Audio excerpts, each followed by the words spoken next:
Muito boa noite a todos. Porque, como a Kelly falou, o nosso objetivo era construir um plano de educação ambiental de forma participativa. E a nossa piada foi: e aí, se não vem ninguém, o que, que a gente faz?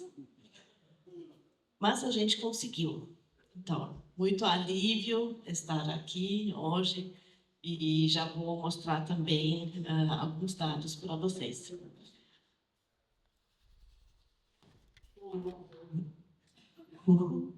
Esse projeto é o primeiro projeto FERRIDRO de educação ambiental do Comitê das Bacias da Serra da Mantiqueira. Não teve antes. Então,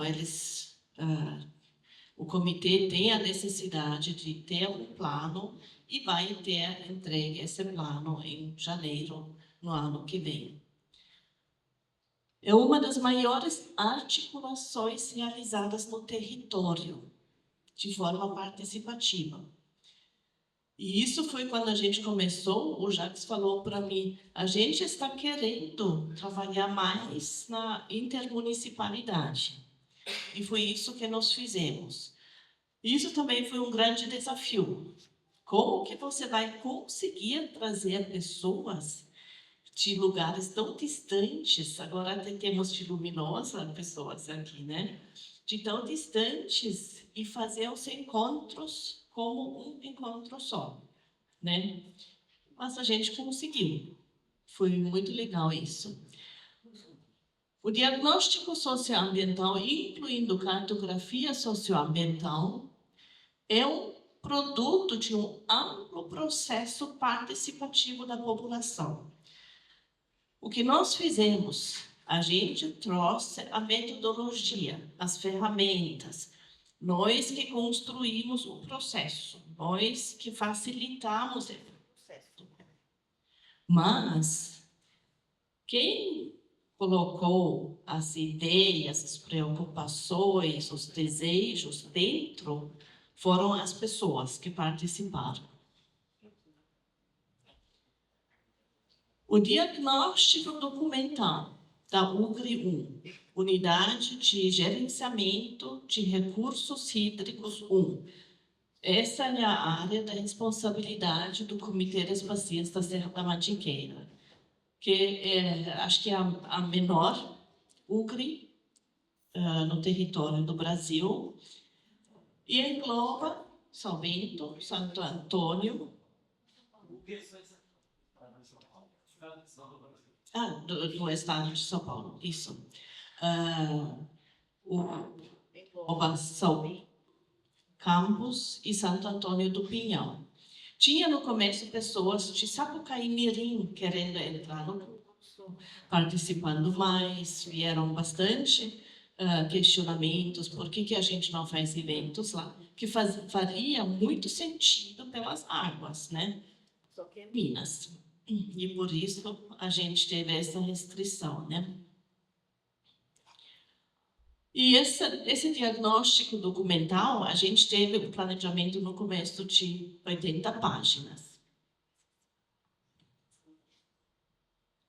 Fazer um diagnóstico de mais ou menos 80 páginas.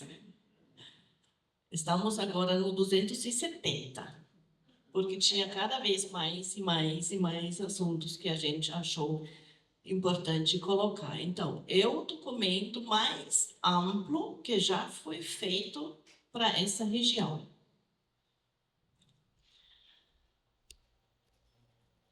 E nós temos documentos amplos e profundos,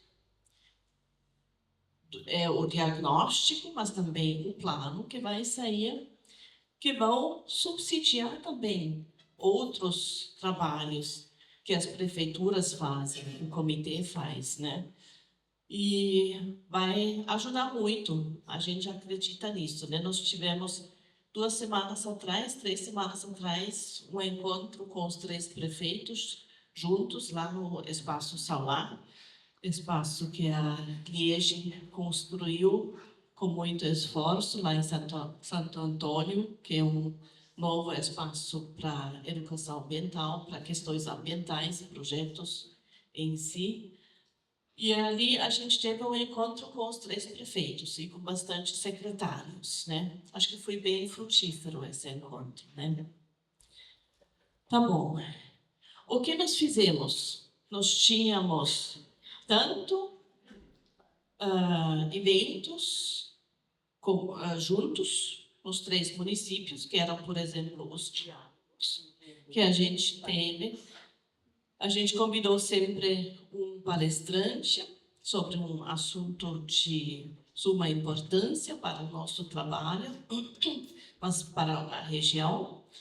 E abrimos depois uma mesa redonda para trazer esse assunto mais para a nossa região e para dar a possibilidade dos participantes conversarem com os palestrantes e com a gente do projeto. E nós tivemos muitos eventos também municipais, rodas de conversa, oficinas de cartografia socioambiental. Aqui vocês conseguem ver os resultados, e aqui também.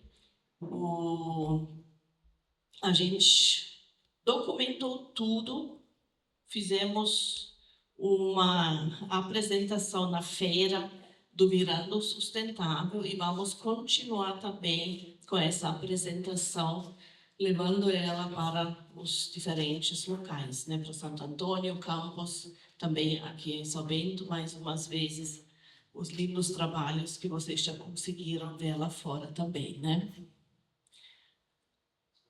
E nós temos o curso que vocês acabaram de ver, os trabalhos, e esse é o nosso grande desejo, que desses cursistas que se formaram,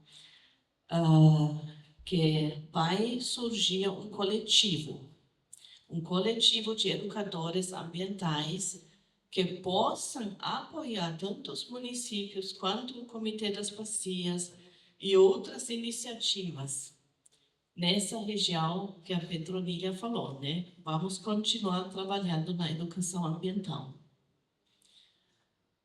O que mais? A gente vai ter, no ano que vem, vai acabar o projeto. O que a gente está fechando hoje é o encerramento dos eventos participativos com a população.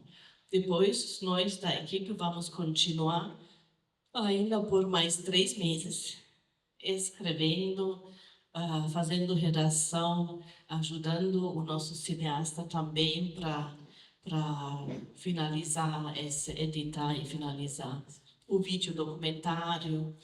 E, no fim, que ele vai dar uma ideia sobre os próximos passos, que ainda vai vir.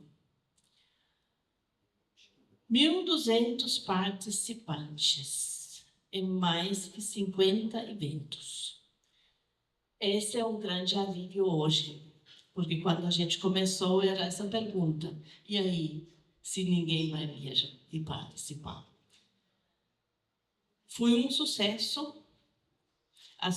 Algumas pessoas falaram para mim: Ana, se você vai conseguir juntar 10, 20 pessoas, isso já é muito, mas a gente conseguiu.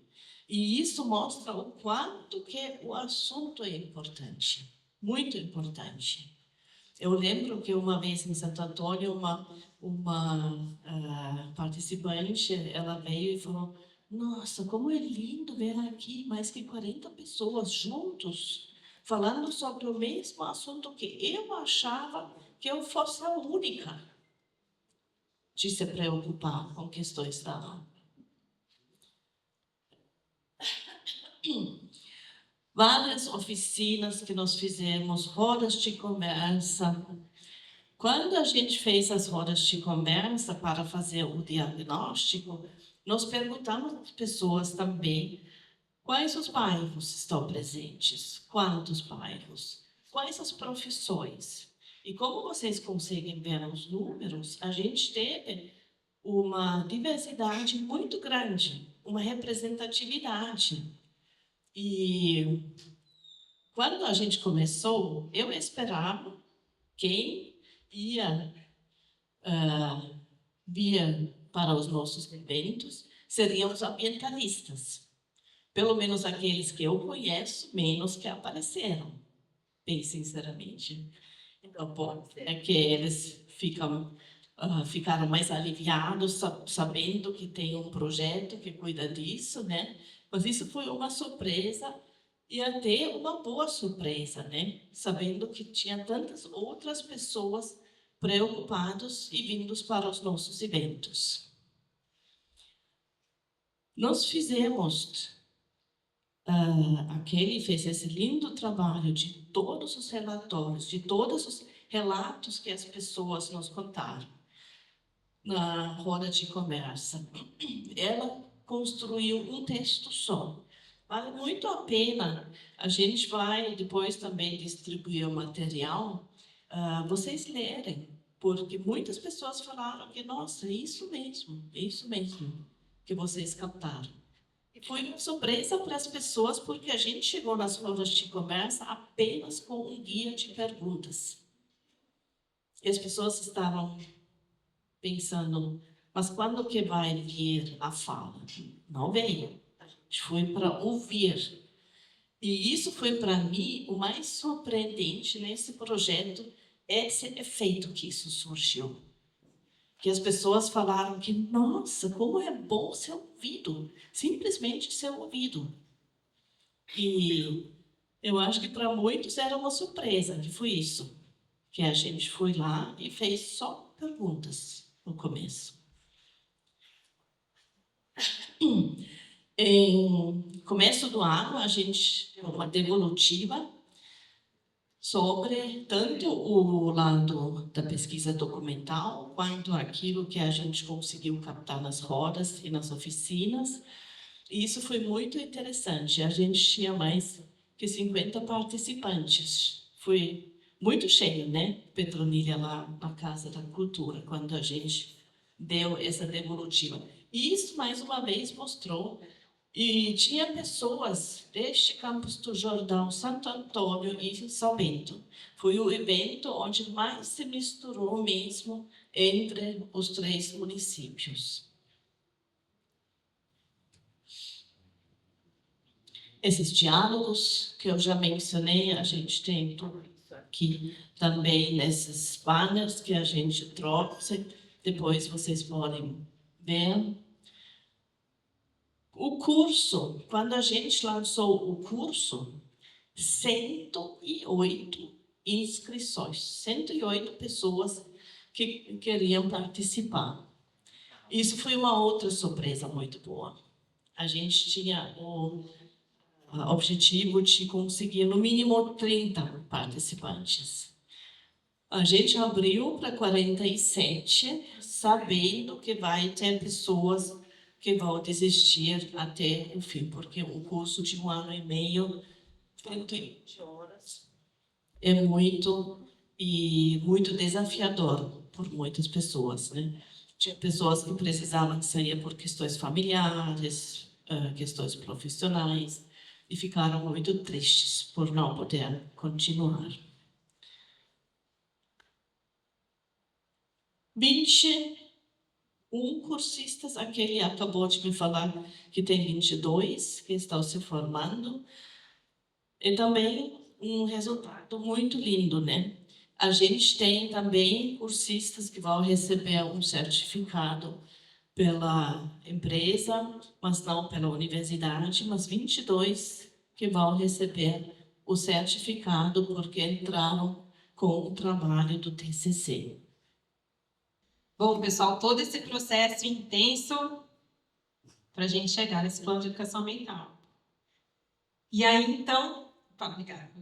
Então, a gente começou a construir, né, junto com os membros do Comitê de Bacias, né, qual que é o objetivo desse plano, então? Para a gente entender onde que a gente quer chegar. Então, promover a educação ambiental no território aqui, né, para potencializar essa gestão participativa dos recursos hídricos. Então, a gente só vai conseguir fazer isso juntos. E, para isso, a gente identificou alguns objetivos específicos. Então, subsidiar o direcionamento e articulação de iniciativas que acontecem aqui no território, tanto pelo poder público, pelas instituições da sociedade civil, por empresas, né, setor privado, que elas tenham esse documento, esse espaço para elas consigam se enxergar e entender direcionamentos importantes e comuns. Incentivar, então, o protagonismo cidadão, né? E as comunidades escolares também nesse processo, para sensibilizar e para instigar a mudança cultural, né? Que de fato aí tragam, né, impactem na qualidade de vida das pessoas. Estimular, então, a integração regional e a governança colaborativa. Então, vamos fazer educação ambiental, mas vamos fazer junto? Vamos entender que a gente não precisa fazer isso sozinho e se a gente se unir, a gente consegue fazer isso de uma forma ainda melhor, mais potente? E aí, subsidiar o comitê, então, nos investimentos, nos projetos que são aprovados. Como eles aprovaram o projeto Caminho das Águas, agora fica a reflexão, qual é o próximo? Então, vamos entender junto, né? Vamos ter esse documento para apontar essa direção para a gente. E aí, nesse documento, então, o que a gente vai encontrar? Esse documento, a forma de organização dele segue, né, uma orientação do Programa Nacional de Formação de Educadores Ambientais, que é um documento do Ministério do Meio Ambiente, e que diz sobre os projetos políticos pedagógicos, os PPPs. Então, ele está estruturado a partir de 3 eixos, né? O marco conceitual, onde a gente vai ter ali todo o referencial de políticas públicas que vão nortear o desenvolvimento dessas iniciativas que vão ser realizadas no território, mas também ali todo o arcabouço conceitual, teórico, de qual educação ambiental que a gente quer que seja realizada aqui, enfim, quais são esses princípios, e aí vamos contar com todo o compartilhamento que foi feito pelos convidados, dos diálogos também. No marco situacional, a gente tem, então, o diagnóstico socioambiental, fruto tanto da pesquisa documental quanto das rodas de conversa, das oficinas, e a gente tem também um mapeamento de iniciativas de educação ambiental. Então, a gente convidou as iniciativas do território para fazerem parte desse mapeamento e elas vão constar também nesse plano.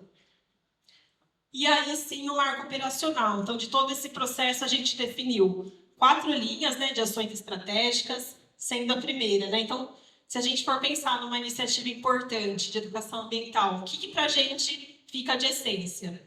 A importância da formação e da capacitação, a comunicação, né? Comunicação educadora, comunicação que promove a reflexão, a mobilização social e a governança colaborativa. Então, a gente está definindo aí 4 linhas estratégicas para a gente poder caminhar. E de todo o processo do diagnóstico, definiu alguns eixos temáticos. Então, água e saneamento, biodiversidade, conservação ambiental e restauração ecológica, segurança alimentar, agricultura familiar e agroecologia, resíduos sólidos e consumo sustentável, emergência climática e risco de desastres, planejamento territorial e infraestrutura urbana, cultura local e turismo sustentável. Cansou só de falar.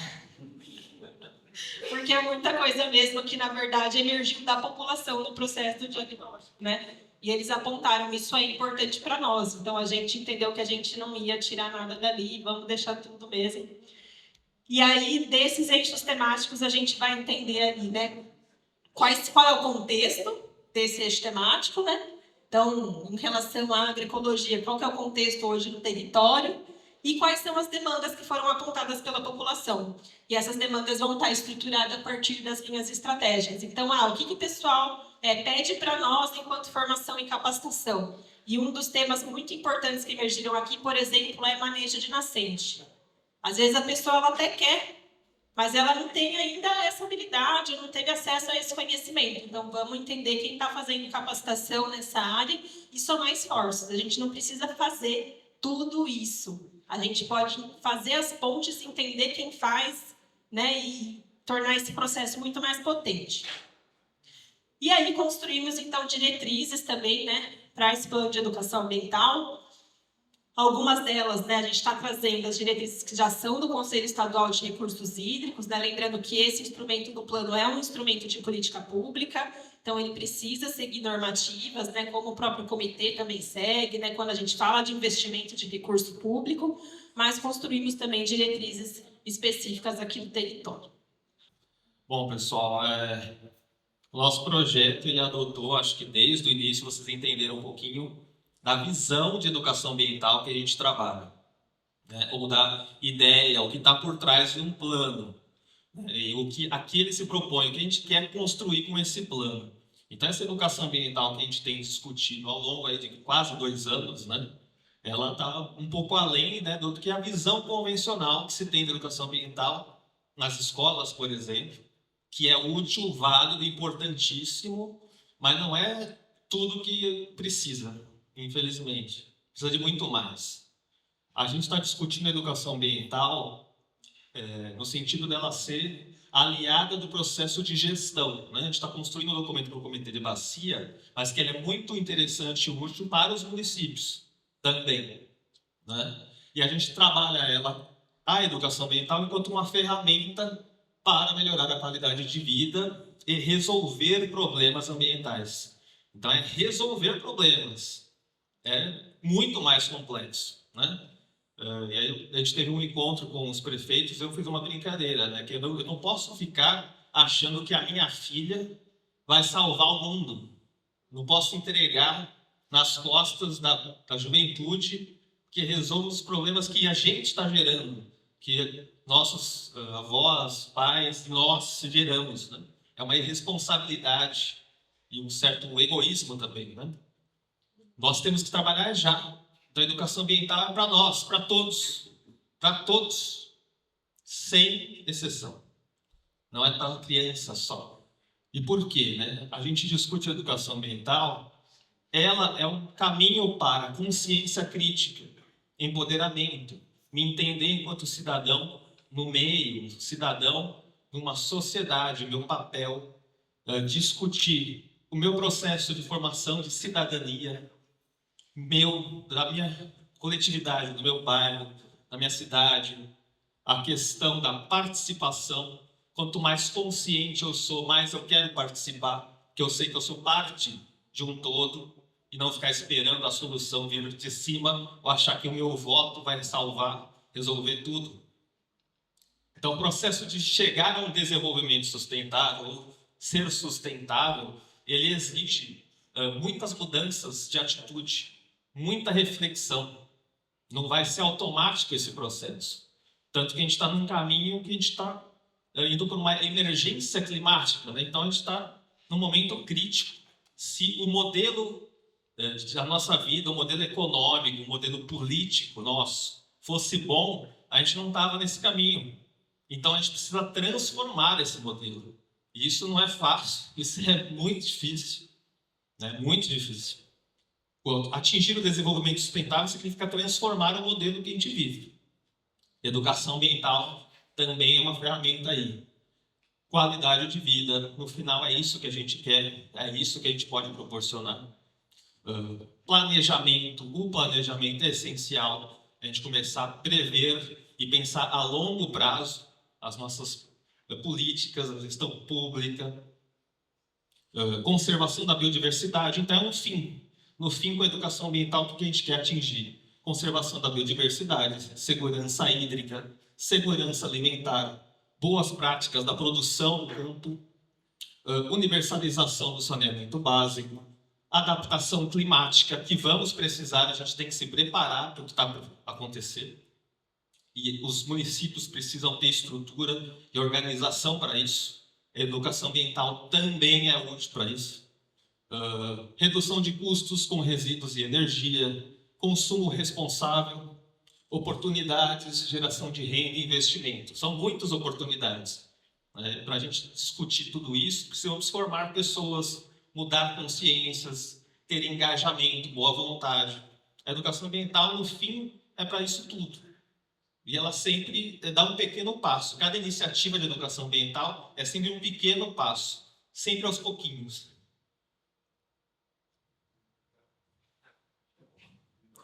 E aí a questão do investimento. A gente não tem muito investimento em educação ambiental, né? Na verdade, a gente não tem orçamentos próprios para a educação ambiental, por exemplo. E essa é uma questão. A gente trata a educação ambiental como uma coisa muito pouco relevante. Inclusive, a relevância está, às vezes, no orçamento. As pastas mais relevantes, por vezes, têm um orçamento melhor. E quando a gente não investe em educação ambiental, mas a gente tem custos outros, né? Por exemplo, custos de saúde para uma gestão pública, custos sobre a questão da qualidade do ar, da poluição, das queimadas, da contaminação por agrotóxicos, das doenças de veiculação hídrica, do consumo de água não tratada. Isso tudo vai representar custos depois, porque gera impactos, afeta a saúde das pessoas, é médico, é remédio, instalações hospitalares lotadas. E os custos de perdas econômicas do turismo, que é o nosso principal ativo econômico no território. A degradação do ambiente vai significar perdas com o turismo. Né? Por quê? Porque a principal atividade econômica é nossa. O que a gente vende? Primeiro de tudo, nosso ambiente.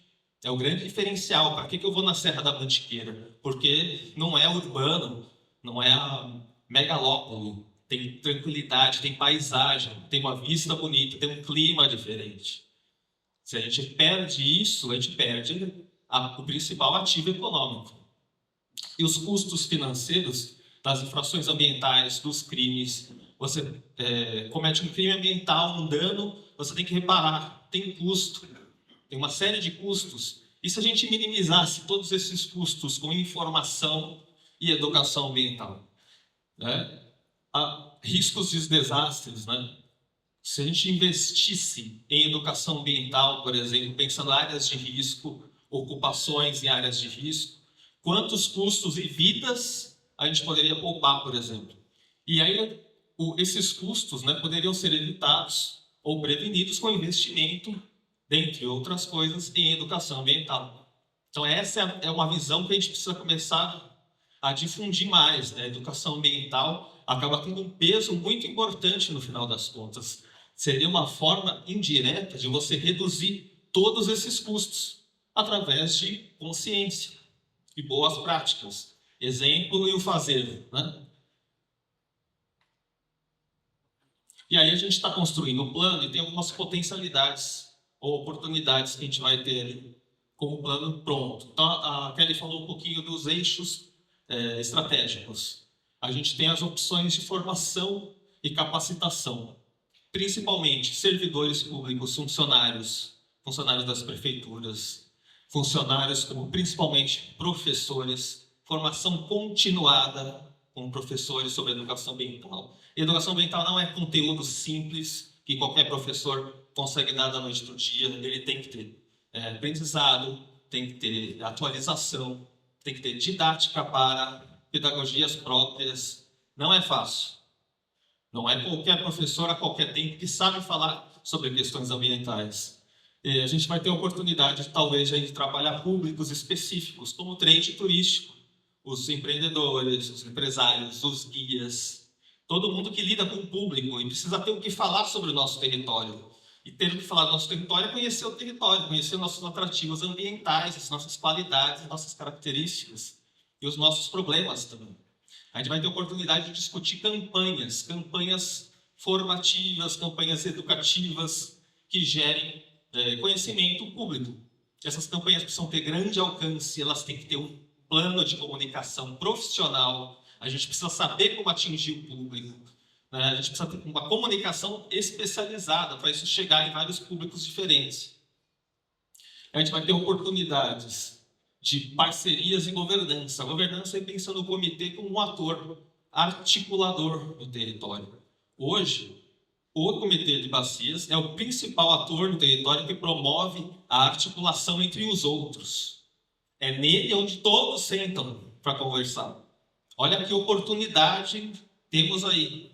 Porque educação ambiental não precisa tudo ser baseado em contratação de projeto via recurso FEIDRO. Muita coisa você faz via articulação, participação, parceria. E aí você tem um fórum onde todos, o governo do estado está lá, prefeituras estão lá, sociedade civil está lá. Muita coisa você gera consenso, gera debate e resolve problemas. E aí a gente tem a questão da sustentabilidade econômica, que talvez seja um tema relevante, que a educação ambiental pode ser chave aqui. A gente não vira sustentável da noite para o dia. Na verdade, a gente tem um monte de barreiras, conflitos e problemas. Por quê? Porque o econômico ele tem o seu jeito de agir, não é? As empresas já têm a sua forma de agir, o seu formato, aquilo que dá certo, aquilo que já sabe que dá lucro, por exemplo, o turismo. E aí o próprio turismo, a gente tem um potencial gigante no nosso território para fazer ele diferente. Por exemplo, o ecoturismo. A gente tem um baita potencial incrível e a gente faz muito pouco. Muito pouco. A gente tem tanta trilha, as trilhas estão degradadas, tem trilha sendo fechada por proprietário, tem cachoeiras sendo fechadas, a gente tem moto invadindo trilha de caminhada aos montes. E a gente tem pouco estímulo e incentivo para isso. Isso gera renda demais, a gente pode gerar muita educação ambiental, inclusive.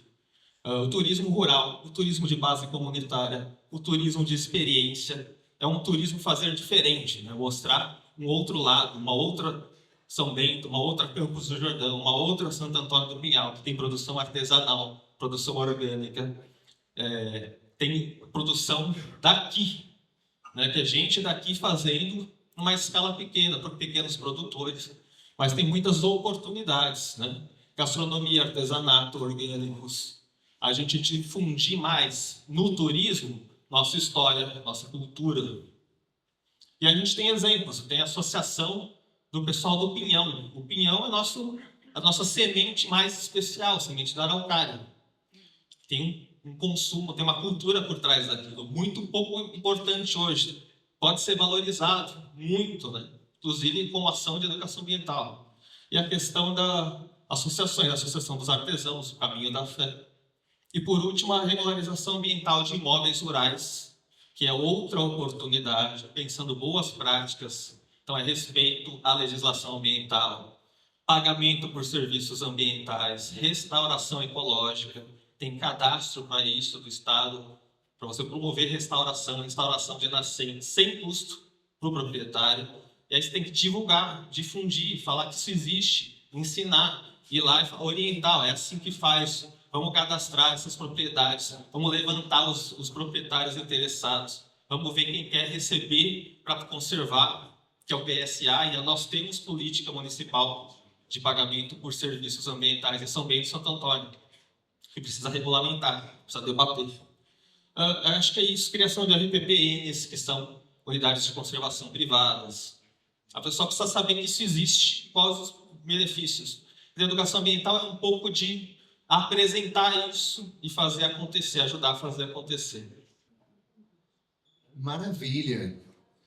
Que delícia, boa noite a todos. Kelly já me apresentou, mas eu sou o Murilo, sou educador e agora educador ambiental, né? Fazer parte desse projeto é poder olhar e aprender a olhar para tantas coisas que nos envolvem, né? Quando a gente olha para muitas vezes a gente fala e até ensina as crianças o meio ambiente, né? E está fora, né? Como se nós estivéssemos fora desse espaço. E pelo contrário, nós somos parte deste espaço, né? Nós somos parte do meio ambiente, fazemos parte. E eu não sou daqui, né? Eu sou de São Paulo e estar em São Bento faz com que eu queira ainda aprender um pouco mais sobre como é viver num espaço como São Bento.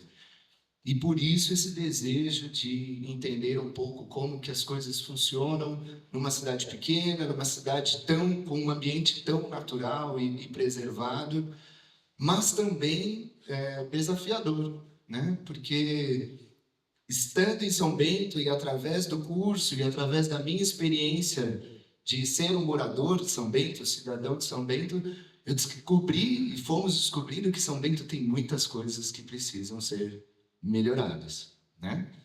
Como, por exemplo, a questão até mesmo do esgoto da minha própria casa. E aí, isso é uma história que para mim marcou demais. Marcou demais como que no centro da cidade de São Bento tem algumas residências que não tem o tratamento de esgoto. Como? Né? E aqui a gente tem a presença de autoridades e a gente se questiona quanto morador, mas aí a gente precisa entender que é um sistema, como que era no passado, como que isso está hoje, por que foi assim antes, por que está assim agora e onde a gente quer chegar. E ter essa consciência, na minha opinião, é o mais importante. Porque não é crítica. A gente pode criticar, mas olhando pela crítica no sentido de onde é que a gente quer chegar. E quando eu digo a gente, é a gente, né? Porque todos nós estamos envolvidos nesse sistema. Então, olhar para aquilo que precisa e pode ser transformado parte de uma situação de que eu sou um agente, você pode ser um agente, as nossas crianças também, os nossos idosos também. Quem quer ser um agente? Junte-se, né? Trabalhar neste projeto junto ou fazer parte dessa formação foi muito interessante porque eu particularmente fui aprendendo com a leveza do curso, né? Com o olhar para os detalhes da educação ambiental.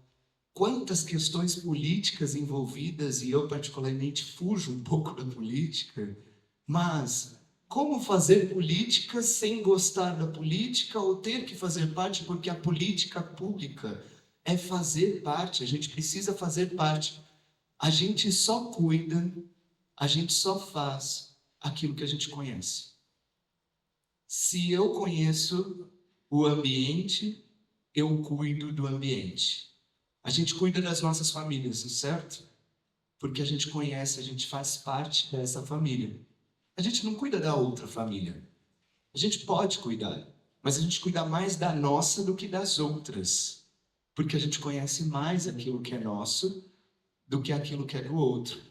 Então, nesse sentido, eu percebi que cada vez mais, e esse foi um trabalho que nós fizemos juntos no TCC, pensando na educação além dos muros das escolas, é tentar levar para dentro da escola uma forma das pessoas se mobilizarem para este olhar, mas que a educação não seja colocada só na mão da escola. Vamos para além dela. O que está fora da escola que eu posso colaborar? O que você pode colaborar além daquilo que você ama e você conhece? O que mais você pode expandir e conhecer? Então, para finalizar, eu percebi que a gente precisa continuar neste conhecimento, né? Formado em filosofia que sou, a gente tem lá na base, só sei que nada sei, né? Então, quanto mais a gente sabe, mais a gente descobre que pouca coisa a gente sabe. E aquilo que a gente descobre que a gente soube mais um pouquinho, a gente quer avançar. Então, vamos mais um pouquinho e mais um pouquinho. Então, eu convido a todos vocês, no pouco que a gente pode colaborar, porque eu sei que cada um tem as suas potencialidades de trabalho e tudo mais, que a gente possa continuar nessa grande corrente, né, nessa grande teia, fortalecendo a educação ambiental no município, porque, como foi falado, a gente precisa manter o turismo. Essa é a nossa maior fonte. Então, que a gente possa fazer isso, encantar as pessoas, trabalhar com leveza essa questão da educação ambiental, cutucar às vezes onde a gente precisa cutucar para que a coisa avance, a coisa melhore, mas com muita tranquilidade, com muita leveza, que a gente continue aumentando essa teia de pessoas, essa quantidade de pessoas que se envolvam e possam ajudar a transformar em um ambiente ainda mais feliz e conhecido. Então, que mais pessoas possam conhecer São Bento, mais pessoas possam conhecer aquilo que é natural para poder preservar. Muito obrigado. Obrigado a todos os envolvidos. Estou muito feliz. Gente, boa noite. Obrigado, não quero. Bom, gente, eu vim aqui hoje não na qualidade de vice-presidente do Comitê de Bacias, não só isso, né, mas também representando o nosso prefeito de Campos do Jordão. O CAE me ligou, já era umas 4 horas da tarde, né, Adriana? E falou: Afonso, eu tenho uma viagem para Dubai, não sei se vocês estão sabendo, nosso prefeito vai representar não só Campos do Jordão, mas a Serra da Mantiqueira, né? Ganhou o prêmio de cidade inteligente, só 2 municípios aqui do estado de São Paulo, né? Entre 5 municípios, 2 estão indo lá e o prefeito vai representar a nossa região. Então ele está indo para Guarulhos para poder embarcar. Lógico que é unir o útil ao agradável, né? Representar aqui, vir aqui ao Comitê de Bacias, vir aqui conhecer a conclusão desse trabalho maravilhoso da AMA São Bento, projeto Caminho das Águas, e aqui eu parabenizo a AMA São Bento, a Hanna, não estou chegando agora, gente, estou me citando a Hanna aqui, né, entre outros, o pessoal do Comitê de Bacias, que eu faço questão de sempre reverenciar, Adriana, Edu, Renato, Jax, né, e eu acho muito importante, o Ivan também, nosso parceiro, se eu esquecer de alguém aqui, gente, desculpa, mas o importante é o Comitê de Bacias, como um todo, a gente sempre fazer o trabalho da conscientização sobre a água, da sustentabilidade. Nós tivemos, essa semana, no Hotel Serra da Estrela, um congresso, oficinas municipais, onde o principal tema foi sustentabilidade e educação.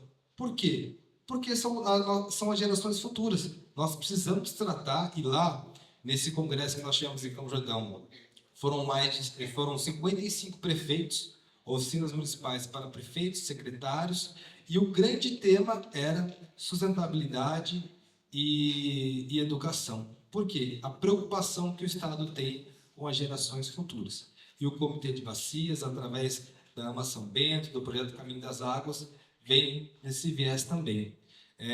Eu peço desculpas porque nem todos os eventos eu consigo ir, eu faço questão de ir. Eu fui em um, eu acho que foi do Caminho das Águas no Horto Florestal, foi super legal. Teve um no Sakura Home, não é isso? Sobre os desastres, né, as causas ambientais que tiveram em Campo Jordão, tiveram em Santo Antônio, São Bento.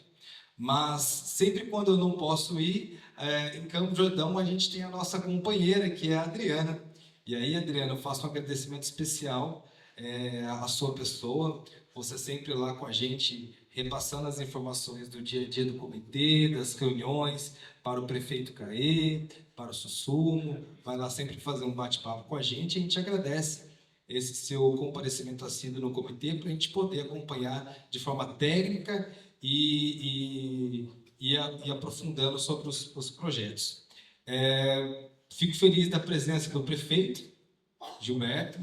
Prefeito Gil, obrigado pela sua presença. O vice-prefeito Rafael Barros, eu não sei se tem representante legislativo aqui. Desculpa, vereador, eu não sabia, por isso que eu perguntei. Né? O nome do senhor? Felipe, prazer, vereador. É muito importante essa integração legislativo, executivo, né, junto com o Comitê de Bacias, para que a gente possa estudar e conscientizar sobre o melhor para as políticas públicas, né? Então, gente, para não alongar, muito obrigado pela presença de todos aqui. É realmente um enorme prazer a gente acompanhar esse trabalho fantástico da AMA São Bento, projeto Caminho das Águas. Então, agradecimento a todos aí. Muito obrigado. Boa noite.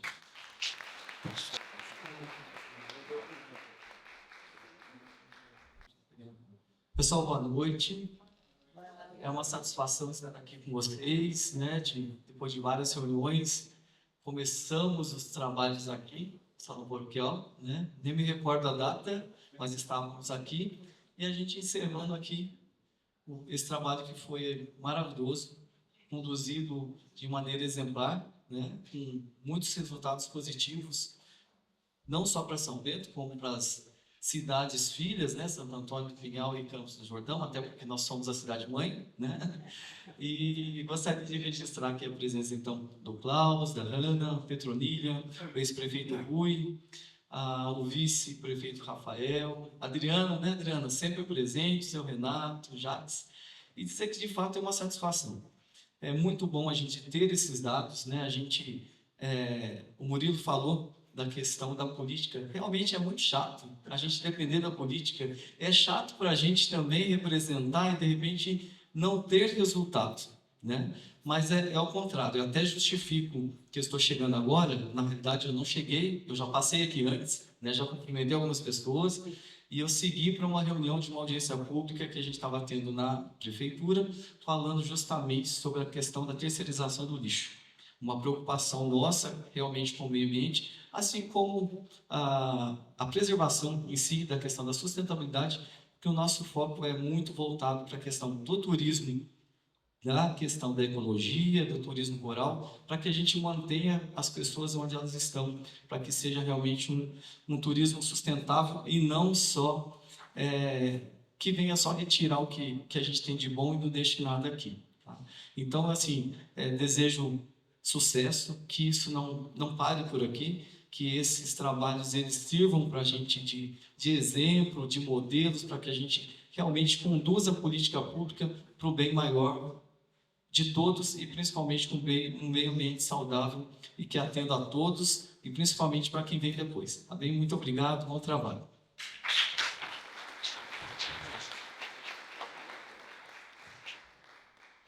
Pessoal, boa noite a todos. Em nome aqui do prefeito Rafael Taquini, cumprimentar as autoridades, o pessoal que está aqui presente, também a nossa população, a Andréia que está lá, em nome dela, todos os nossos munícipes aqui, né? Pessoal de São Bento, Santo Antônio do Piau, que está aqui presente, Campos do Jordão, tiver mais algum município, sejam todos bem-vindos, nossos visitantes, sejam todos bem-vindos aqui a São Bento de Sapucaí. São Bento de Sapucaí é a cidade acolhedora do estado de São Paulo, uma das cidades acolhedoras, então a gente está aqui para acolher todos vocês, sejam sempre bem-vindos.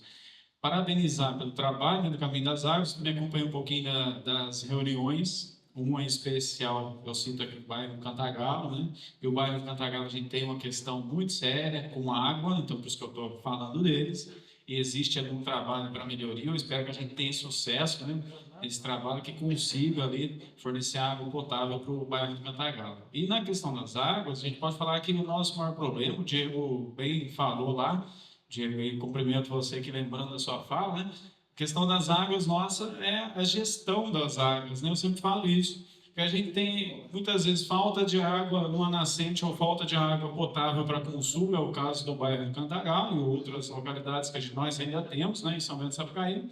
E, em outro momento, aquele mesmo bairro ele sofre com as enchentes, com as inundações, porque aí você tem um volume de chuva elevado, ele está instalado em uma bacia ali na beira do rio, uma área de contribuição grande, com alguns fatores de contribuição. Então, a gente, como poder público, a gente precisa olhar isso como um todo. E eu falo que a nossa questão com a água é a gestão das nossas águas. O que nós estamos fazendo com a gestão das nossas águas e o que nós vamos fazer e como nós vamos avançar, né? Um dos desafios, realmente, é a PNSA, o Diego bem falou, né? A gente já tem a lei, mas o prefeito ainda não regulamentando. Então, eu vou aqui, você me convidou para estar na reunião, a gente estava junto lá na gestão de resíduos, mas vou fazer um desafio. Você regulamenta a lei do PNSA e a gente destina o primeiro recurso para 2026 para esse fundo que a gente está instalando. Para que a lei de vereadores fez o nosso compromisso. O prefeito regulamenta, nós vamos destinar o primeiro recurso para algum projeto ambiental para 2026. Né? O nosso recurso para 2020 tem que ser em 2026 para 2027, mas nós faremos. Da minha parte, se for de todos os vereadores CA, senão vai ser da parte do vereador Felipe. Fechado, prefeito? Então tá bom. Obrigado. Boa noite. Boa noite. Antes de mais nada, fazer um agradecimento aqui, né, às pessoas que estão à frente desta iniciativa, né, desde do Klaus, que foi me buscar no aeroporto de Guarulhos hoje e tem colocado a universidade junto com essa iniciativa, até cada uma das pessoas que eu conheci hoje, né, Ana, Kelly, que eu conheço já de há muito tempo, né, uma advogada que chegou no laboratório que eu coordenava na universidade, puxando esse campo do direito para a área ambiental, Felipe, né, do campo da agroecologia. Eu passei minha vida quase toda como professor de uma área, de um campus focado na agricultura, né, no departamento de engenharia florestal, de ciências florestais, e fui conhecendo pessoas, algumas delas aqui, conheci a Lídia, numa oportunidade que trabalhamos no PETAR, e quando você vem para um município que você não conhece, você fala, o que me espera lá? O que eu vou ter como oportunidade de aprendizados? E a gente descobre que em todos os municípios existem ativistas, pessoas sintonizadas com a proteção da vida, pessoas sintonizadas com a construção de um futuro melhor e acolhedor para aqueles que aqui ainda virão habitar. Quando nos encontramos para construir processos educadores comprometidos com a educação, comprometidos com a problemática socioambiental, comprometidos com a vida, nós criamos uma energia, uma possibilidade de transformação social. Ontem, neste horário, eu estava chegando de um município chamado Abaetetuba, no interior do Pará. 1 hora de barco de Belém, mais um tanto de deslocamento por estrada, um município de 110 mil habitantes. Quando o Cláudio me falou que eu estava chegando num município de 11 mil ou 15 mil habitantes, eu falei que interessante, né? A gente pensa Amazônia, interior da floresta amazônica, um município de 10 vezes mais habitantes do que São Paulo, a grande São Paulo, um município de 15 mil habitantes. O que essas realidades tão diversas têm para nos dizer? O que essa COP30, reunindo pessoas de todo o planeta, tem para nos dizer em termos de tomada de decisão sobre os caminhos dos humanos, dos sapiens, neste planeta? E o que uma COP30 tem a dizer para os habitantes ali daquela região, onde ela vai se realizar, em Belém do Pará, em Abaetetuba, em cada um dos municípios ali da região, e o que ela tem para dizer para os habitantes aqui do interior de São Paulo?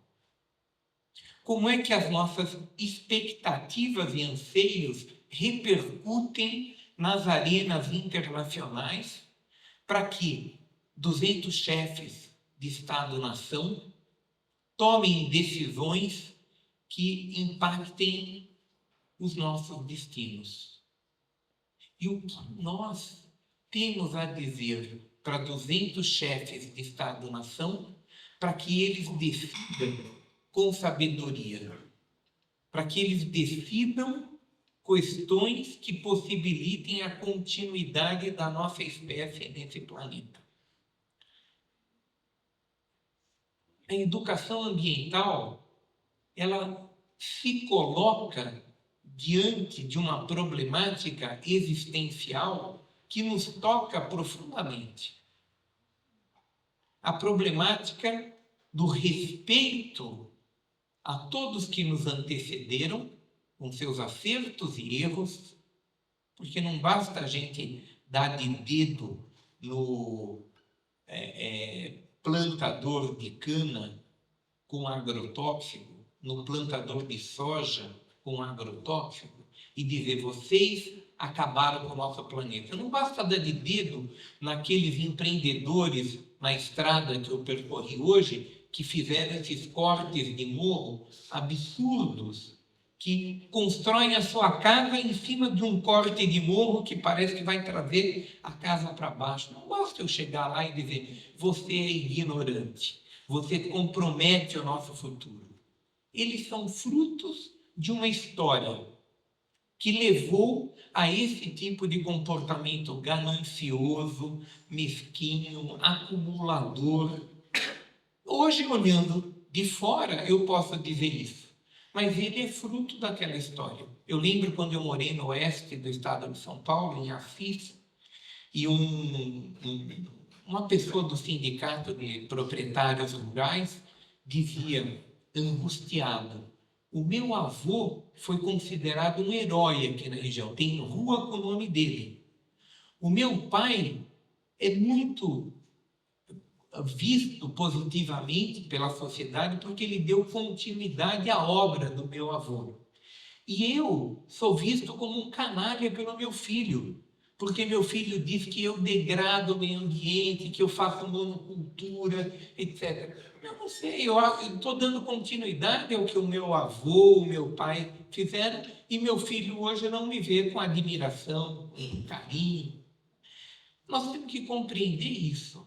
Nós temos que compreender, e compreender não significa aceitar, significa ter uma compreensão em profundidade sobre uma humanidade que desejou o progresso a qualquer tipo, a qualquer custo, e que percebeu, mesmo que tardiamente, que esses caminhos não nos estão levando àquilo que todo empreendimento humano busca, que é a felicidade, que é a realização dos nossos propósitos existenciais. Então, se nós não formos honestos com nós mesmos e ficarmos só polarizando em relação aos erros, nós não construiremos a dialogia que possibilite a construção dos acertos. Esse é o maior desafio da educação ambiental. É contribuir para que nós nos encontremos com nós mesmos. Que nós olhemos para essa provocação que algum filósofo fez há pouco tempo, dizendo: nunca fomos humanos.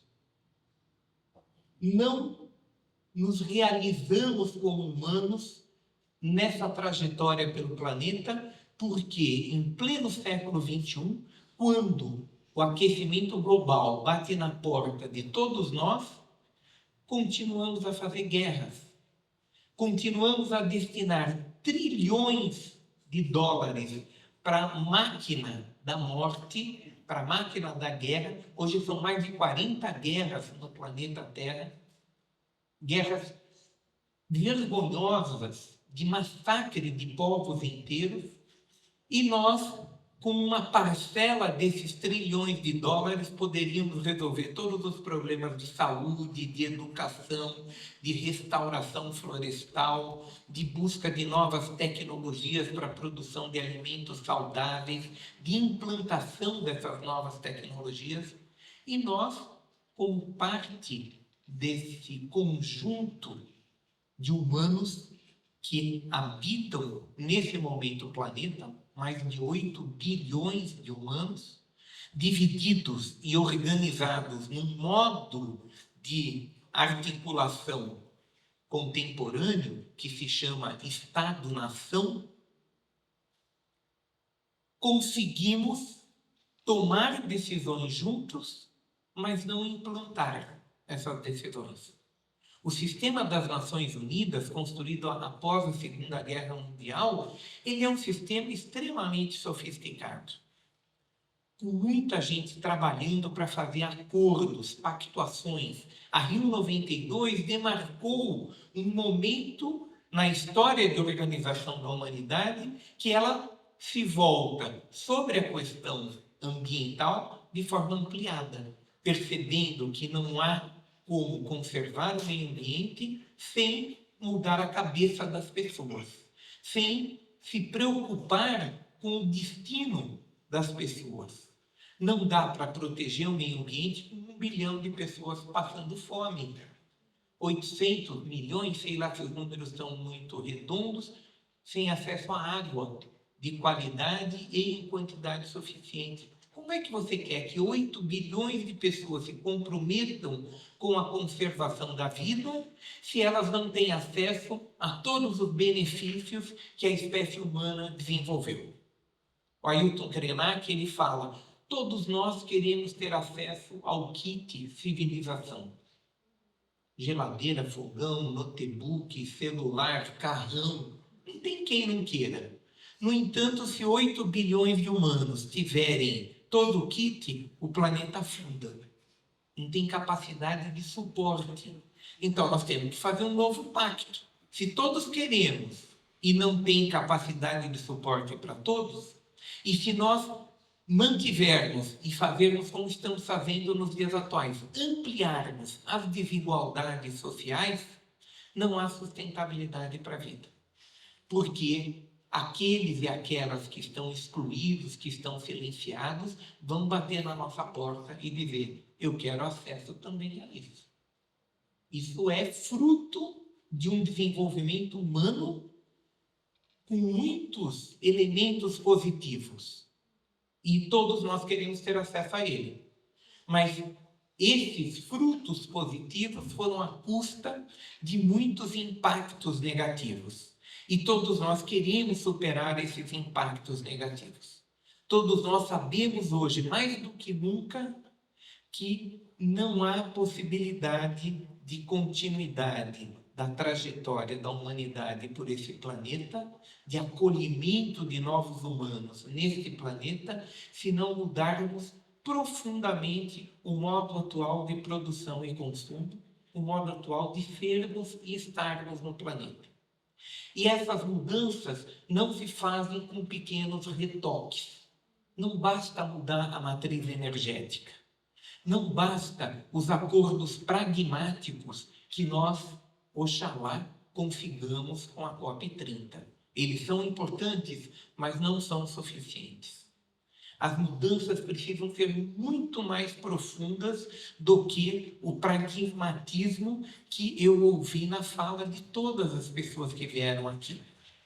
Nenhum de vocês deixa de estar correto em pontuar a educação ambiental como uma oportunidade de investimento, como um retorno econômico importante, como geração de trabalho e renda, como diminuição dos impactos sobre a natureza e como aumento do nosso ativo de sobrevivência.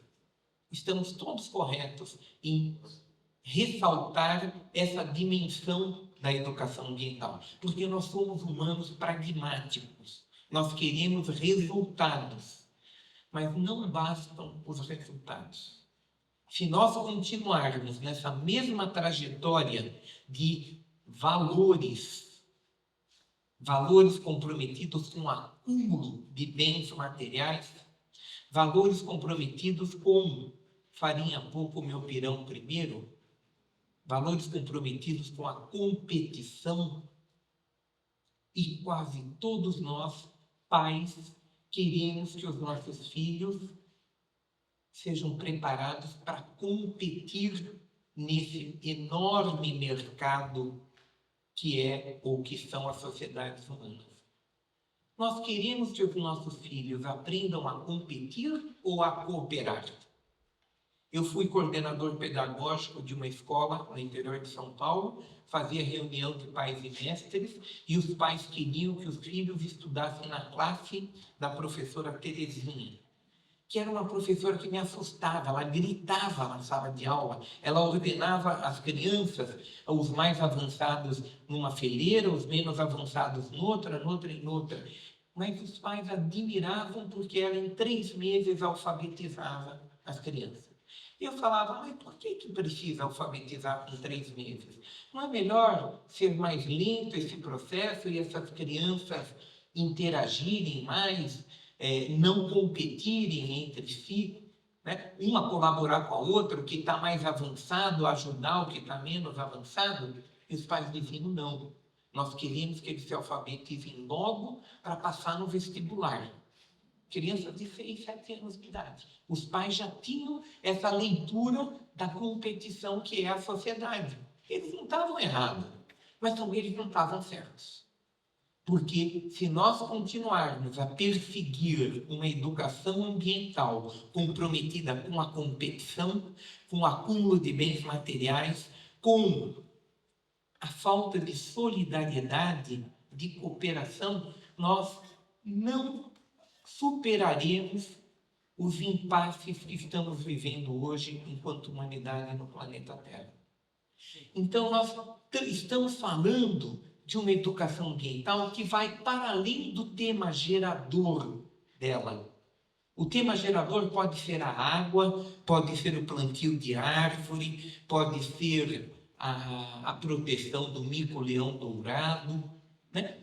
Pode ser a geração de trabalho e renda, pode ser a superação da violência cotidiana que nós vivemos, desde o feminicídio até as guerras que a gente vive, todos esses temas geradores são pertinentes. Mas eles precisam ser cavocados para entendermos quais são as causas dessa degradação social, ambiental e humana. Alguns de nós dirão que é a falta de amor entre as pessoas. Outros dirão que é a falta de paz. Outros dirão que é o capitalismo.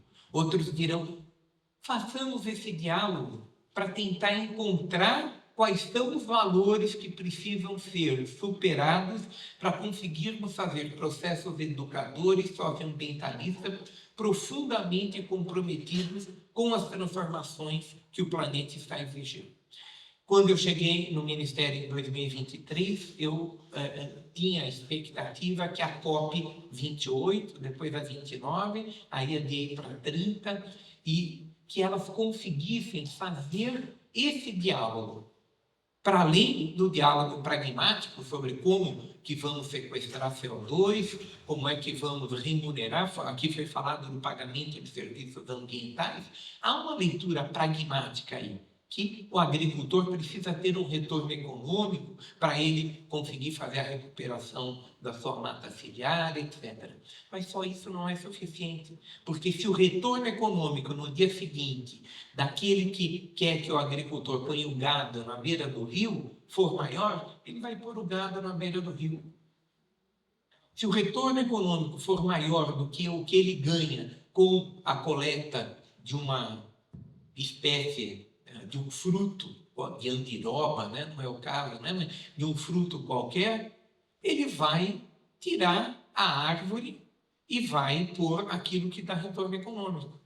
Então, o retorno econômico pode ser uma estratégia para algo mais profundo, que é o compromisso dele com a diversidade, com a vida. Nós não precisamos ter no planeta Terra somente aquilo que é útil para os humanos.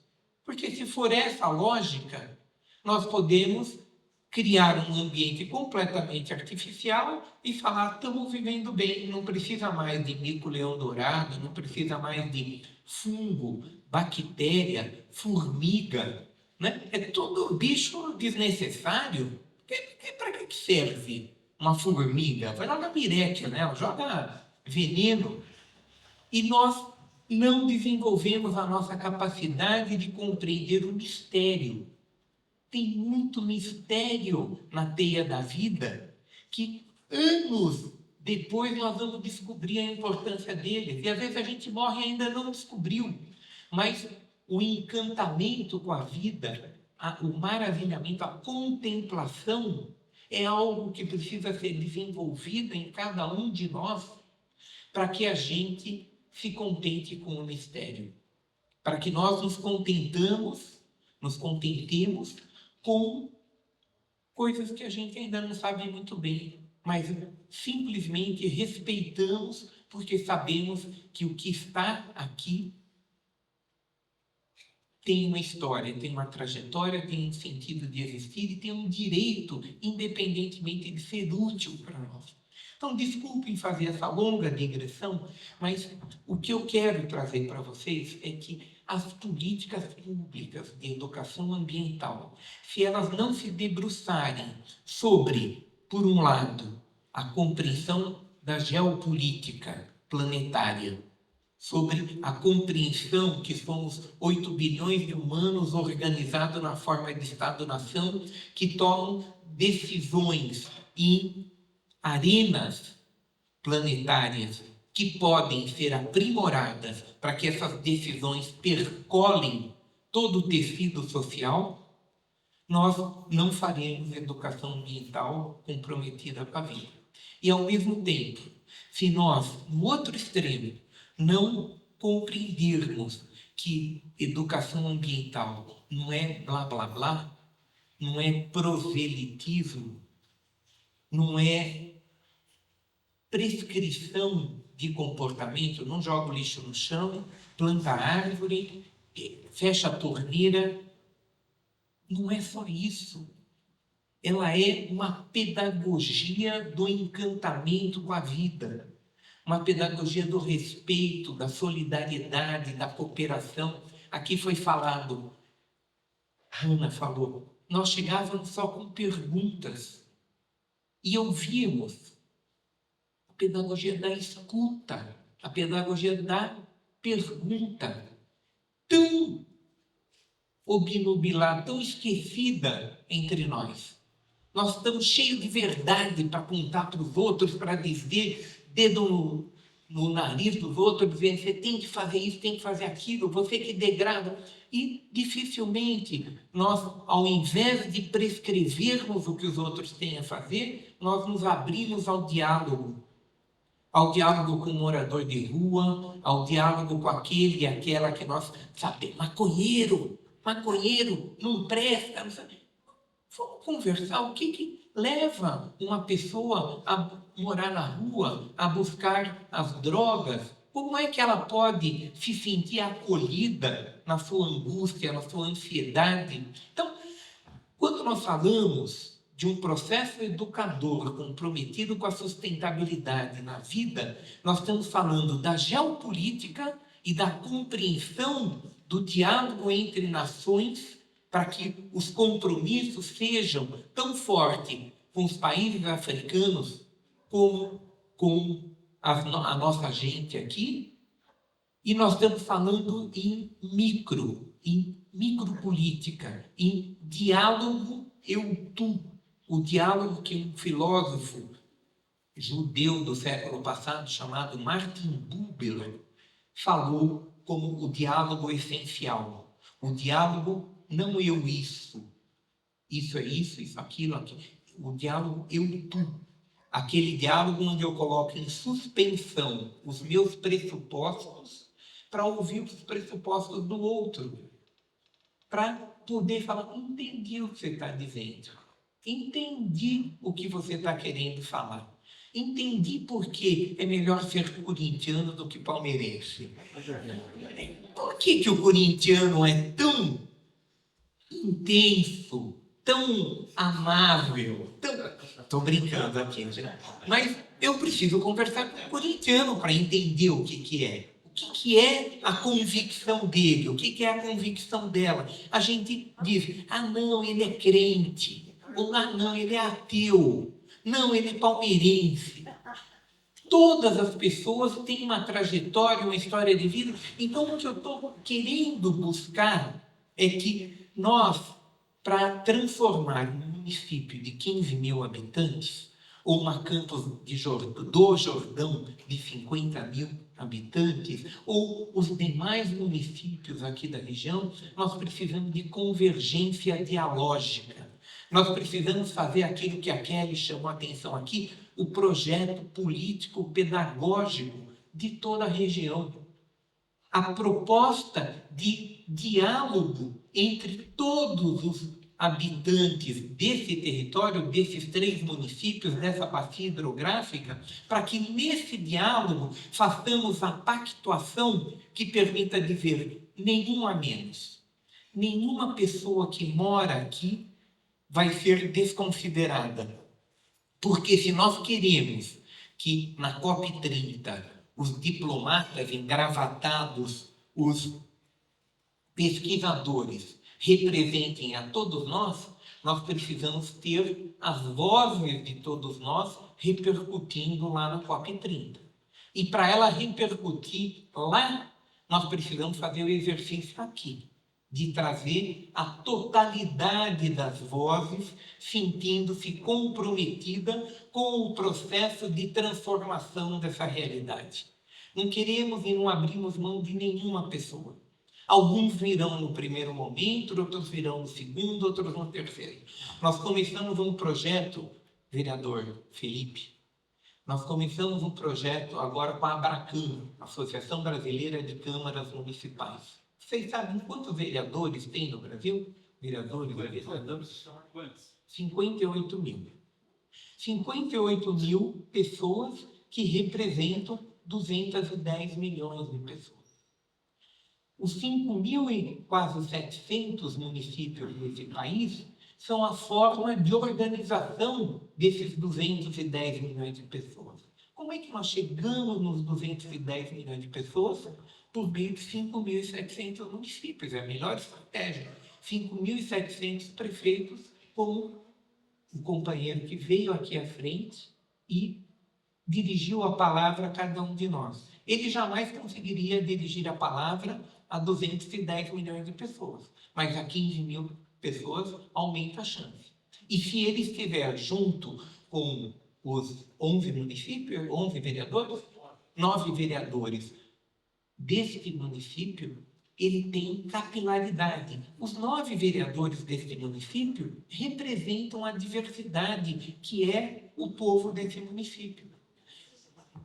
Vejam, falar com 210 milhões de pessoas é muito difícil, mas falar com 58 mil vereadores é menos difícil. Agora, mas é muito difícil. Tanto é que eu não conheço nenhum projeto de educação ambiental desenvolvido com 58 mil vereadores. Quando a Abracan veio bater lá na porta do Ministério e dizer: nós queremos ensinar os ODS para os 58 mil vereadores do Brasil.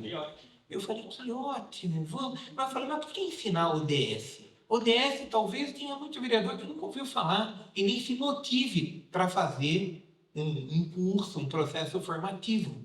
Vamos fazer um processo formativo com os vereadores que fale sobre o que eles querem e precisam falar? Como é que a gente cria a escuta com os 58 mil vereadores? Os 58 mil vereadores são pós-graduados, doutores? Não.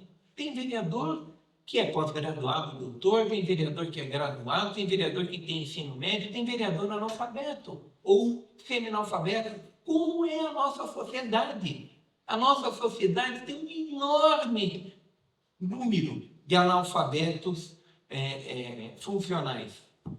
Como é que a gente dialoga com essa diversidade? E ser analfabeto não significa ser ignorante. Tem muito analfabeto com uma inteligência profunda sobre a sua própria realidade. Por isso que as pessoas votam nele, porque elas sabem que ele representa aquele setor da sociedade. Eu estou trazendo esse exemplo de um projeto que busca capilaridade. Outros projetos precisam buscar essa capilaridade. Nós precisamos segmentar os 15 mil moradores deste município para falar como é que nós dialogamos com os 15 mil. Então, o projeto político-pedagógico, eu olho para a Henriqueta quando eu falo de projeto político-pedagógico, porque ela é uma doutora nessa área de compreensão da importância de um projeto político-pedagógico, ele tem que ser vivo. Não aquele projeto político-pedagógico que muitas vezes a gente faz na escola e que vai para a prateleira, ele é feito só para responder à burocracia.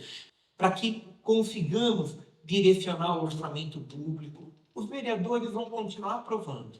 Os técnicos da prefeitura municipal vão continuar a fazer a peça orçamentária, a lei orçamentária anual, o plano plurianual. Mas eles vão ter condições de fazer com a coloração que a totalidade dos habitantes desses municípios imprimiu nesse desenho da nova lua.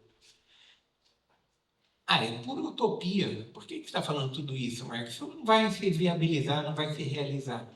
É a partir desse olhar que nós vamos encontrar caminhos.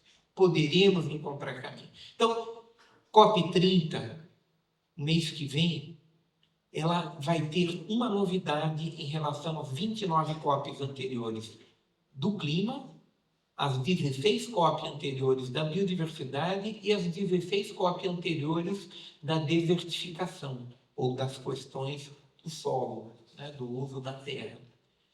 Ela traz o que a ministra Marina Silva levou para o presidente Lula, que levaram para o Antônio Gutierrez, né, que é o coordenador das Nações Unidas, responsável pelo desenho da COP30, que é o balanço ético global. Pela primeira vez, nós estamos promovendo em todos os continentes o convite às sociedades pensarem e falarem sobre ao que nos levou esse modo de desenvolvimento e o que ele pode ser modificado. No que ele pode ser modificado.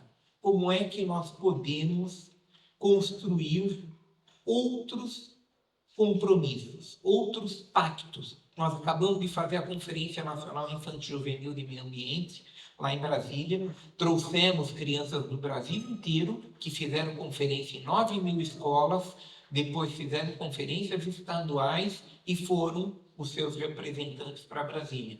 A carta das crianças que eles leram para o presidente Lula fez o presidente se emocionar e se comprometer a levar essa carta para os outros chefes de Estado-nação. Bonito, muito legal, emocionante. Todo mundo chorou ao ver aquela cerimônia, uma criancinha de 11 anos fazendo a leitura para o presidente da República dos compromissos que as crianças assumiam com a sustentabilidade da vida no planeta. Essa criança provavelmente vai ficar frustrada daqui 2, 3, 4 anos. Por quê? Se o presidente Lula levar, que aí eu acho que é feio se ele não levar, os outros presidentes escutarem, que seria feio eles não escutarem, e eles decidirem por implementar aquilo que as crianças decidiram que vão implementar, ou outros compromissos que ajudem as crianças a viabilizar os compromissos delas. Provavelmente isso não vai acontecer. Como como certamente não aconteceu os compromissos feitos na Rio 92. As 3 convenções, 30 COP depois, não, 29 COP depois, na questão do clima, estamos numa situação pior do que estávamos em 92. Em termos de conservação da biodiversidade, em termos de degradação dos solos, estamos em situação pior. Então, não basta, isso é importante, mas não é suficiente. Nós precisamos de mecanismos que transformem os acordos verbais, a compreensão intelectual que nós temos dessa problemática em mudança de comportamento, em mudança de valores. E para elas ocorrerem, nós precisamos pensar em processos educadores que sejam de corpo e alma. Processos educadores que não se prendam apenas à razão. A razão crítica é muito importante. O conhecimento crítico, contextualizado, histórico, científico é muito importante, mas não é suficiente. Um filósofo do século XVII, chamado Baruch Spinoza, ele falou que tem 3 formas de registros para a construção do conhecimento. Um é o da razão, outro é o dos sentidos, dos sentimentos, e o outro é o da intuição. E para cada uma dessas formas de registro, nós temos e podemos desenvolver processos educadores. Para a intuição, nós precisamos reaprender a observar, a contemplar, a meditar. No ritmo que nós vivemos, pautados, eu ia pegar o celular aqui, pautado pelas telinhas de informação exacerbada. A Kelly já veio aqui com o microfone, porque eu já estou passando da hora. Mas, só para finalizar, desenvolvimento integral de crianças e adultos. Abaixo o discurso, a narrativa, que nós não temos mais jeito, as crianças é que têm que ser educadas. É maldade que a gente faz com as crianças. Porque se não houver, se não formos adultos educados, as crianças não serão educadas. Nós temos que educar pelo testemunho. E o testemunho não é só o professor na sala de aula ou na escola como um todo. O testemunho é a aldeia inteira demonstrando aquilo que fala. Não adianta nós dizermos o aquecimento global, uma das principais causas do aquecimento global, isso é uma pesquisa feita por uma instituição britânica chamada Chatham House, fez aqui, fez na China, fez em outro lugar. Uma das causas fortes do aquecimento global são os nossos hábitos alimentares. Se formos, como estamos sendo, cada vez mais carnívoros contumazes, consumindo carne cada vez em quantidade maior, até a Índia e a China, que quase não consumiam carne, estão aumentando o consumo de carne. O Brasil está entre os países que mais consomem carne por pessoa. Nós vamos ter que plantar boi na floresta amazônica. Não tem. Eu passei por Barcarena, município de Barcarena, há alguns anos atrás, estava exportando milhares de bois para fora do Brasil e o navio afundou e aqueles bois morreram todos. Aquilo é de uma falta de sensatez. Não quero fazer proselitismo vegano, vegetariano, mas nós temos que ressignificar a nossa relação com os animais. As cadeias produtivas não podem ser objeto de sofrimento dos animais. Se queremos, e alguns farão aqui a defesa da importância do consumo de proteína animal, que o façamos com ética, com respeito a outras formas de vida. Ou que, pelo menos, façamos a diminuição do consumo de carne nos nossos hábitos alimentares, que é responsável por grande parte dos gases de efeito estufa. Então, se a gente não pensa sobre isso e não muda o comportamento, como é que nós podemos mudar o comportamento da criança? A gente fala sobre algo que a criança vê que nós não exercitamos. E eu estou falando isso do hábito alimentar, mas podemos falar de uma série de outros hábitos. Eu tive recentemente em Jequié, um município do interior da Bahia, e as crianças lá têm esquistossomose. E sabe como elas contraem a esquistossomose? Jequié é um calor enorme. Passa um rio dentro de Jequié chamado Rio de Contas. Maravilhoso, empedrado. As crianças vão nadar naquele rio e não tem coisa mais gostosa do que isso. Num dia de calor, você nadar num rio e o esgoto da cidade é jogado no rio e as crianças pegam esquistossomose no rio. Como é que eu vou ensinar essa criança a se comprometer com Jequié, com o rio de Jequié, com a natureza de Jequié, se ela ficar adoentada no rio e depois é proibida pelos pais de ir no rio. E o rio passa a ser o inimigo.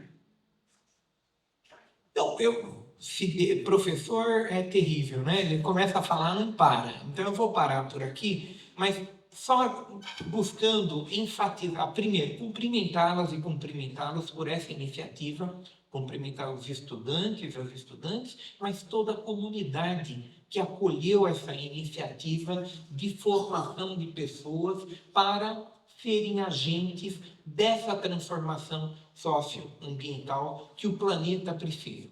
Cumprimentá-las por esse processo que finaliza agora, mas pelo processo que inicia a partir de agora, que é o processo de compromisso de cada um e cada uma de vocês com essa enorme tarefa de transformação das sociedades humanas no planeta. Essa enorme tarefa não comporta a possibilidade de desistirmos. A urgência do momento é tal que não dá tempo nem da gente desistir. Ou a gente assume a corresponsabilidade por essa transformação, ou nós vamos junto ser jogados com a água suja do banho desse modelo que precisa ser modificado. Obrigado pela atenção de vocês.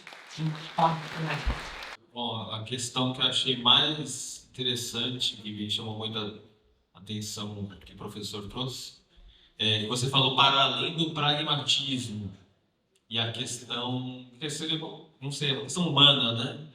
Mas a questão da colaboração, da cooperação, e isso eu achei muito interessante. Então, pensando numa atividade de educação ambiental, né?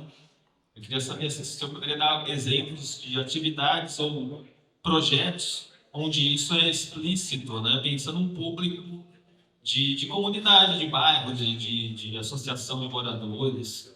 Se é um exemplo, né? Ou uma coisa que a gente possa se inspirar nesse sentido. Eu vou sugerir da gente fazer 3 e aí a gente passa. Jacques. Boa noite, professor. Foi fantástico, né? O nível de globalização que o professor abordou em sua palestra, né? O número de temas e os enfoques, eu achei fantástico. E não é impossível comentar assim, alguma coisa mais profunda em relação à generalidade dos temas. Então, eu me fixei num pontinho que o senhor mencionou, que são os agrotóxicos, que alguns chamam aqui de defensivos agrícolas, para minimizar um pouco o peso, né, dessa expressão. E o senhor que trabalha no Ministério, é mais por isso que eu gostaria de perguntar. O Brasil é extremamente liberal com agrotóxicos, extremamente. Tem uma comissão ali que cuida disso há já bons anos, e esse assunto é totalmente liberado, né? E cada vez mais. E não só liberado, como incentivado o uso de agrotóxicos. É uma coisa completamente natural. E todos nós sabemos que isso são venenos que vêm para os nossos pratos, né? Nossa comida, nosso prato de comida vem com esses venenos. E é incrível que isso não passa pela cabeça do governo, né, de modo geral, de controlar isso um pouco, ou de fazer uma campanha, inclusive, de conscientização dos males para as pessoas, para o meio ambiente, para os animais, para os recursos hídricos. Os danos são incomensuráveis, né, provocados pelos tais agrotóxicos. Então, eu não entendo por que isso é tão liberado em confronto com os demais países do mundo que controlam, que limitam e que têm uma política em cima disso, né? Que, como no Brasil, isso não acontece. Então, o senhor que está no Ministério talvez tenha alguma explicação para isso. Obrigado. Boa noite, professor. Você falou muito em educar os vereadores, né, em educar os gestores públicos, que é um instrumento para ser usado, não é? Mas muitas vezes as obrigações só ocorrem com legislação. Não é? Um dado que eu tenho é que os 210 milhões de habitantes do Brasil, 80% dessa população vive em municípios com menos de 20 mil habitantes. Quando a gente conseguiu o Estatuto da Cidade, foi um grande passo. Mas o Estatuto da Cidade, ele não obriga os gestores com cidades de menos de 20 mil habitantes a realizar um plano diretor. E o plano diretor, na minha opinião, tudo começa na comuna, tudo começa no município, muito mais do que no Estado, muito mais do que no governo federal. Então, por que razão a lei também não é um pouco mais rígida, orientativa, em que 80% da população está vivendo sem ter uma orientação técnica correta para orientar o gestor do município?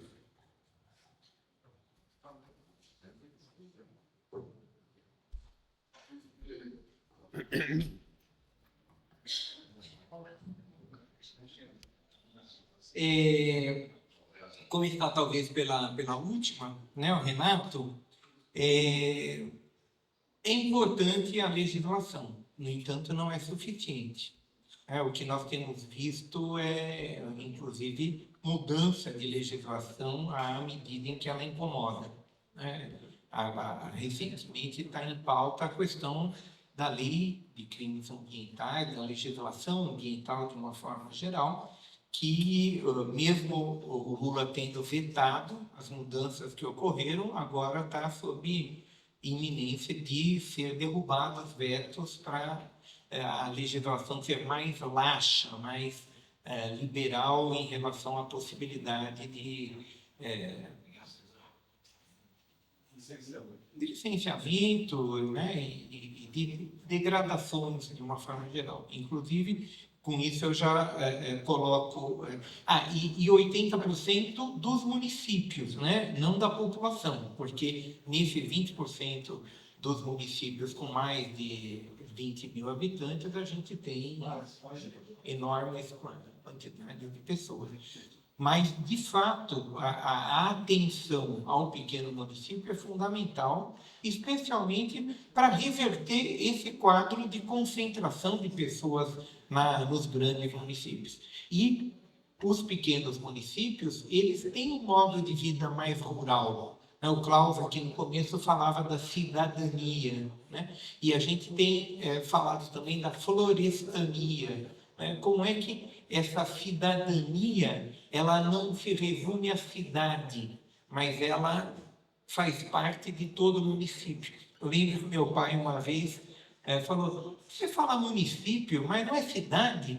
Eu falei, não, diferente. Meu pai, com quase 80 anos de idade, não tinha atinado para a diferença entre cidade e município.